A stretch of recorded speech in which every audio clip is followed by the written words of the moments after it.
Ano? Maano doon? Hello mga mi! So for today's mini vlog nga mga mi, so eto na yung nagiging routine namin magkapatid mga mi. So mag-walking kami ng mga 5:30, then after nun mga mi, syempre pahinga. So habang nagpapahinga mga mi, so syempre nagsasalang ako ng mga labahan dyan para naman hindi nasasayang yung oras, diba? Hindi talaga ako naglalaba mga mi kasi para dire-diretso yung tubig namin. So ganyan nga, isasalang-salang ko lang yan. Tapos habang nagsasalang ko dyan ng labahan mga mi, so nagluto ako dyan ng gulay for ulam namin ngayong gabi. For gulay na tayo ngayon. So, tara! Yan, gulay. Wait lang, mapakita ko sa inyo ng maayos. So, nagbulang lang ako. Yun, sarap. Dinamihan ko ng saluyo. Tapos yun.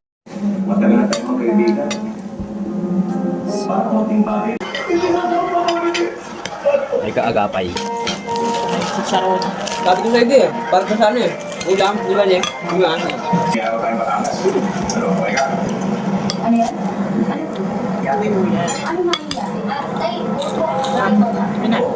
Pampalinaw na. So tara, kain tayo mga mi. So sobrang sarap nitong gulay na to mga mi. Itong bulang lang na to. Ito yung favorite namin ng asawa ko. Siyempre, for healthy na tayo.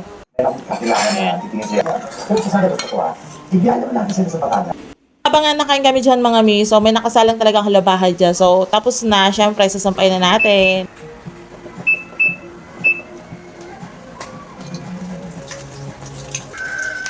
Alang lang ulit ako dyan mga mi para dire-diretso lang yung gawa ko mga mi. So ang ginagamit ko nga dito is yung liquid na mga mi kasi nga pag powder siya mga mi, namumuti-muti.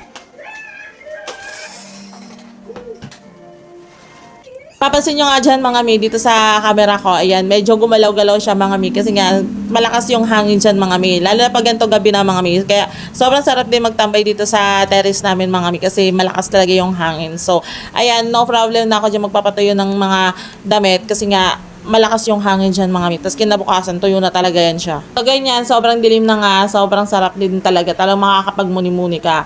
So ito, patulog na nga kami dito. Pero tingnan nyo naman kung anong gagawin nitong taong to.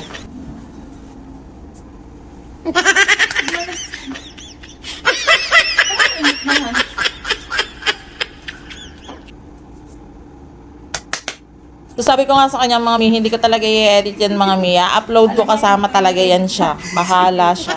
Paala ka.